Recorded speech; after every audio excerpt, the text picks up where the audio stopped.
1. I've been listening to a lot of Reddit on YouTube with my fiancée lately, and she asked me to tell the story of her very entitled aunt. For context, this story happened before I was in the picture. For a little background, she's pagan in a very strict Catholic family.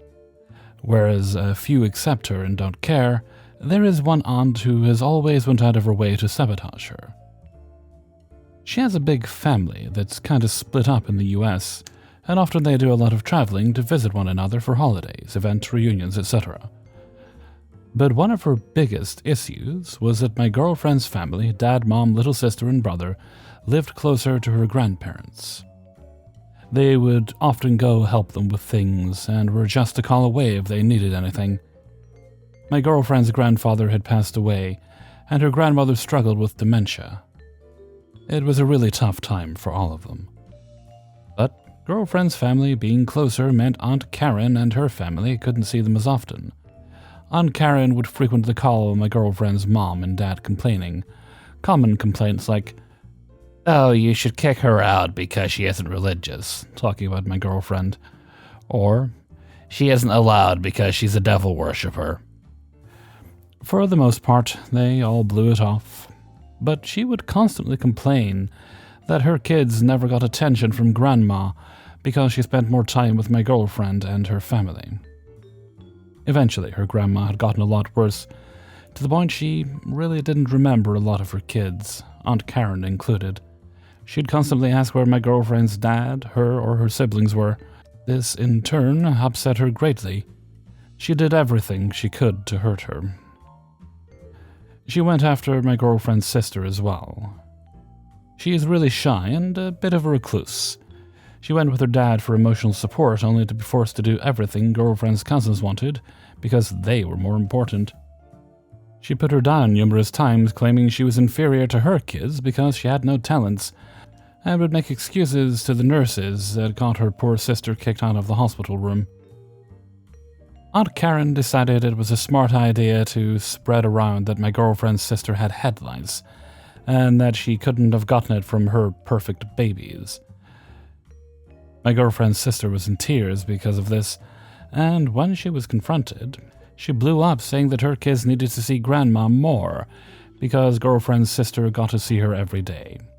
Unfortunately, her grandma passed away, and while all of them were grieving and planning her funeral, girlfriend was told by one of her uncles that grandma had requested she say a prayer for her during her funeral, because this was a wish of grandma, and nobody else really cared that she studied a different religion.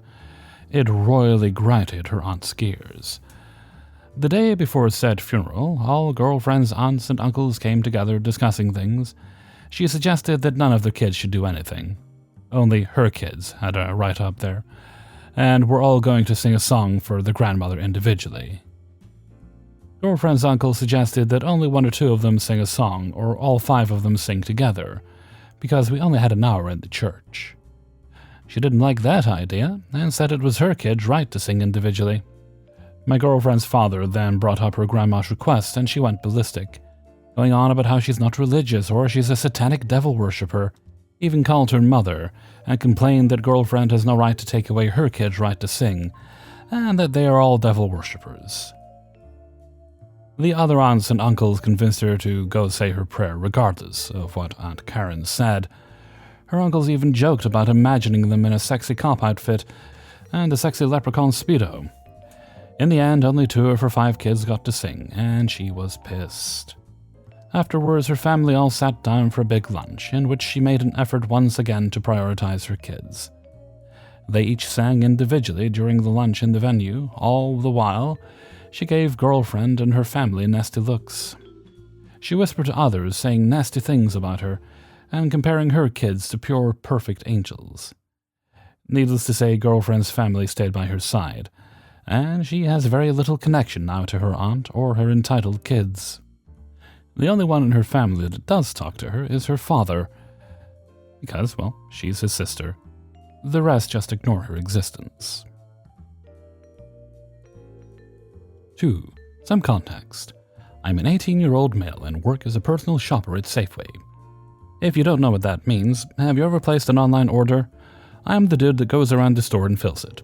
It's an alright job, though every now and then I have to deal with some crazy parent who has decided that I am personally at fault for everything bad to ever happen in their lives. This was one of those people. A couple of weeks ago, I was filling someone's order as I usually do, and everything was going fine. It was a Thursday, meaning it got pretty slow around the afternoon. There was this one specialty artisan bread that the lady had ordered, which we had in stock, but for some reason it didn't scan properly. Stuff like this happens all the time. When it happens, we just substitute it in and move on to the next item. The problem was that this lady had selected no substitution in the app, which basically meant I had to override that in order to give her the bread she wanted. Normally, we're not supposed to ride the no sub rule if the customer specifies no. However, we have to make exceptions for code issues between the departments. If something doesn't scan properly, we just substitute it in for itself, if that makes sense. Either way, she was going to be getting the bread she wanted at the same price, and all was well. Until about 30 minutes later. When I get a call on the store phone, I answer with my typical customer service greeting. "Thank you for calling Safeway. This is Matty Wetty. How can I help you?" And this lady absolutely rips into me. She is full-on screaming at me over the phone. "I asked for no substitutions. Why did you substitute the bread? You fucking idiot. I clearly specified do not substitute and you ignored it." Just on and on and on. When she was finally done shouting, I explained the whole situation to her. That the bakery used a barcode that didn't work, so I had to substitute it in to give her the bread. She'd still be getting the bread she wanted at the price she would have normally paid. I've had to deal with similar situations a bunch, and normally they just say they understand and hang up, and it ends there. But if that was the case here, I wouldn't be telling this story. She says, "I don't care, you still substituted it in, and I asked for no substitutions." So I explained it to her again, and guess what? She was still infuriated. "Let me talk to your manager. You clearly can't do your effing job. I want to talk to your manager." And on and on and on. "I'm a single mom, and I have an autistic son. I can't come to the store and shop for myself, so I expect my orders to not be effed up like this. Is that too much to ask?" I understand the part about having an autistic son, by the way. I know that autism is different for everybody, but I have an autistic brother who needs to be watched by somebody or else he'll do something very expensive. Last time he was left home alone, I came back to a power outage. Anyways, tangent over, just wanted to say I get it. It was like the more she spoke, the angrier she got. Before long, she was just full-on cussing me out and threatening me. Once she's done, she asks to talk to the manager for the 6th time. So I just say, okay, and transfer her over to the manager. Not even a minute later, I see him come out of the office. According to him, she just said I should be fired and then immediately hung up. He asked me what I could possibly have said to make her so mad, and I explained the whole thing to him. Very rarely am I ever actually mad, and I'm never rude to people at work. So he believed me. He tells me to just go about my business while he figures out what I should do about the bread. Shout out to this guy, he's genuinely one of my favorite people. About 15 minutes later and 15 minutes away from the end of my shift. I'm feeling pretty good. All the remaining orders for the day have been filled, and now I'm just waiting for them to be picked up or delivered. I'm signing out of the computer when a woman approaches me and grabs my shoulder. Now I get there's no way she could have known this, but I hate being touched. So this was already kind of off-putting. I ask her how I can help her, and she asks me for my name. I tell her, and she turns red with rage. It was at this moment that I clocked her as the lady on the phone. She starts screaming at me, so loud it draws the attention of pretty much everyone in the store. I was less worried about what she was saying, even though she was threatening violence and legal action for some reason, and more so about how this looked to people. A 6'5" lanky dude with a mustache being shouted at by a short blonde lady threatening to sue me. The manager eventually gets involved, and he separates us. She goes up to the manager, demanding that I be fired for effing up my order, but he asks her to leave. I wouldn't find out about this until much later, but apparently at my store, touching an employee without their consent can get you banned. As far as I'm aware, the situation ended when she left the doors, though I later realized that if she had an autistic son that she couldn't leave unattended. Why was she able to come to the store and shout at me? I wouldn't be surprised if she really was just that neglectful. I'm not accusing her of lying by any means, but it did seem odd that her main reason for not being able to come to the store didn't matter anymore when she came to the store just to shout at someone and get herself banned. Either way, she's not my problem anymore. Thank goodness. 3. I'm a preschool teacher. Oh, I've got some fun stories. Today a mom put in a complaint about me. Her kids are twins, 3 years old, and they are an absolute mess. I love all kids, but these two are something else. Their names are incredibly similar, first of all. Picture a parent naming their twins Candy and Mandy, or Mackenzie and McKinley. So these girls don't know their own names. They both think their name is Mackenzie. They came into my class not potty trained, they barely knew any letters and colors, and have a low vocabulary even though they have an older sibling, both parents and a nanny taking care of them. They hit and shove each other, pull each other's hair and try to stick their fingers in each other's eyes. They have literally stepped on my other kids to get where they're going because they're so used to always having their way. One of them, McKinley, can be cute, and I had already made progress with her. She is using the potty by herself now, knows a few colors, and is starting to respond to the correct name. Then there's Mackenzie. This child literally clutches her pearls and looks offended if I ask her to do basic things, like clean up her toys, go potty, or line up for recess. She gets angry if she's told to say please, screams, "Chicken!" if she doesn't like her lunch and says, "No," while giggling to everything she's told to do. Now, I would speak to her entitled mother at pickup about the behavioral issues, but even I softened it and didn't tell her everything the kid does. The mother would insist that all of their behavior was because they speak 2 languages. Sorry, Mackenzie knows exactly what go potty means, she just doesn't like to do it. So last night she was throwing a bigger fit than usual. I told her she could stand up and walk to the potty or I could carry her, but laying down and kicking her feet wasn't an option.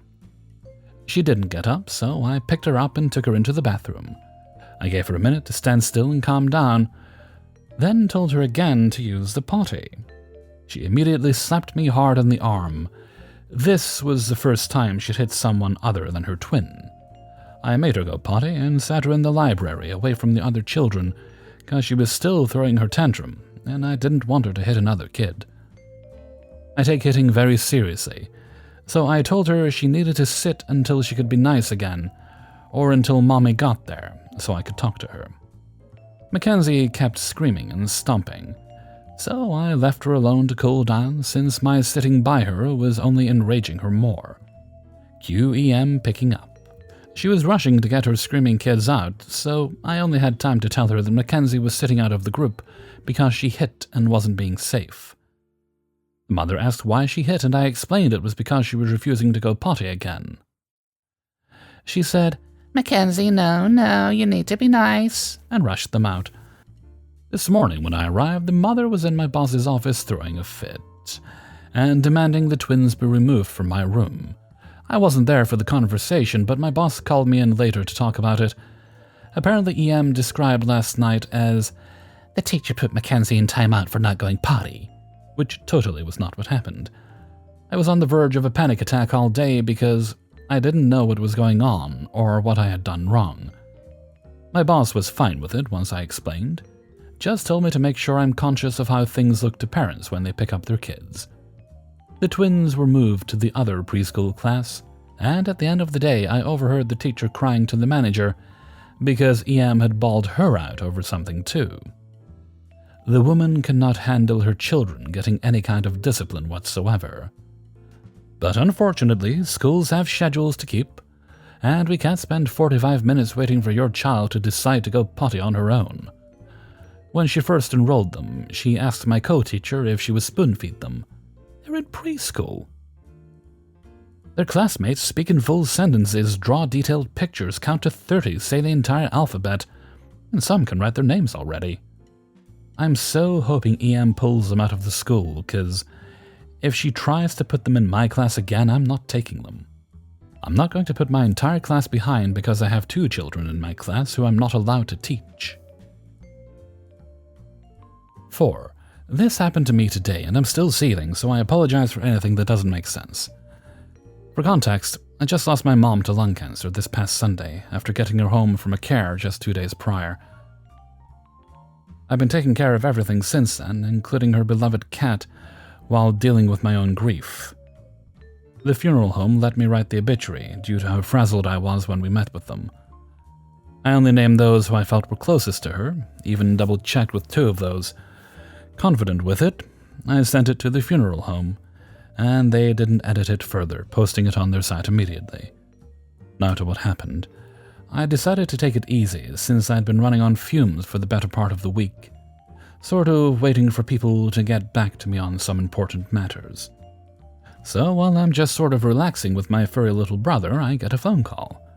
Caller ID shows it's my grandmother on my mom's ex-husband's side.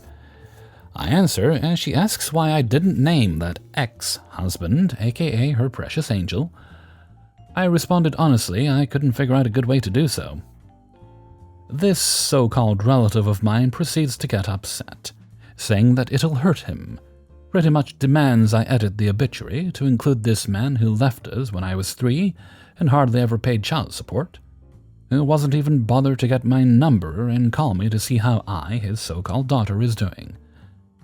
I calmly explained to her that I couldn't edit it, it's up on their site and out of my hands. She got mouthy, then told me to think about it before hanging up. Thankfully, the rest of the family is on my side and will chew her ass out. Now, I have a migraine and feel more exhausted. And no, this isn't the first time she's tried to speak up for her son. The last time she did it around me, I was 16 and I called her out on it. And just to clear up a few questions or suggestions you may have, I cannot edit the obituary and have no plans to. Though my mom would get a kick out of some of the petty ideas I've heard. I am still in contact with my so-called grandmother because she was close with my mom, even though she's a pain in the rear. In fact, I had her as part of the bit because of that, and technically I did include him, just not named specifically, because I put as well as many other relatives and friends, when talking about who was still among the living. As for me and my feline brother, we're doing alright. He's actually napping on my lap while I write this. My migraine is gone, and I got some much-needed sleep. Thank you for all the kind words, much appreciated. A little while later, I'd found out secondhand that my so-called father found out what she did and chewed her out. Between being ripped a new one by her precious angel, her grandkids, and the most respected member of the family, the old bat called me to apologize. Take that as you will. I'm calling it a win. 5. I work in pest control. It's a pretty fun job. I get to meet lots of people every day, and I see a variety of entitled people. People glad to see me, and sometimes people jumping with happiness that the Waspman has finally arrived. Yep, that's my favorite nickname. So you'll be just as surprised as I was that this story isn't about that. I just completed a good day's work, 2 rat jobs, 2 bedbug jobs, and 4 wasp jobs. When I realized it's only 2 in the day when I get off at 4:30. I head to the office and think about all the fun sales and paperwork stuff I can do to ease out this month's paycheck. We usually get 5 to 10% commission on all the jobs we do, that's over $400. I park my car and start reaching for my keys to lock the car, when suddenly I hear a child yelling, "I want that one!" I look over and see a kid running over, with her Karen-looking mom right behind her. The mom keeps her distance, but the kid is really interested in the car. It's a brand new Volkswagen Caddy Maxi, so I understand her fully. I go up to the kid and start talking to her about the car. In Sweden, we don't have that norm where it's only creeps talking to small kids, so it's socially acceptable. And start talking to her about what I do for a living, giving her the same speech I give all curious kids. She, of course, doesn't pay any attention to me, and manages to open the passenger door. I carefully close the door again so I don't get her fingers in between by accident, and tell her that's not okay. Till I feel a hand on my shoulder. It's the Karen mom. "How dare you not let my kid in the car? You're done with it, and now it's our turn to use it. I looked stunned by what Karen had just said, until I remembered that our office is neighbors with a car rental company. Oh no, ma'am. As you can see, this car has my company's logo on it. We're neighbors of the car rental, I said before I was abruptly interrupted. This is outrageous. I demand to talk to your boss. You can't just refuse a customer. She says snarkily, getting so close to me I can smell the free coffee the rental place offers.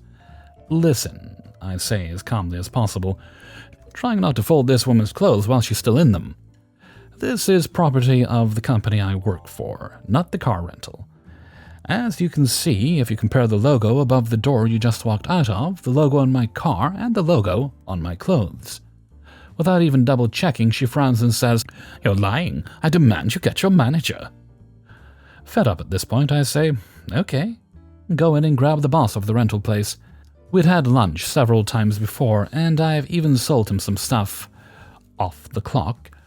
When we get out, I see the entitled mom is in my driver's seat, and the little kid is trying to jump in the passenger seat. I reach for my pocket, when I realize that the keys, that's for a brand new van containing more poison in it than it's needed to kill an entire football stadium, are in the bloody van. I run up to the car, and luckily for me, this stupid cow doesn't know that on newer cars you don't need to put the key in an ignition, and tries to search around the car where to put the keys in. I forcefully drag her out of the car, and she does the typical drama thing and goes entirely limp. As to make it seem like I'm using way too much force and hurting her. As soon as I get her out, she starts crying on the ground, yelling that I broke her arm. The boss of the rental place comes around to our side and starts shouting at the Karen, telling her, And this is why you were kicked out of our store. You can't just steal people's cars.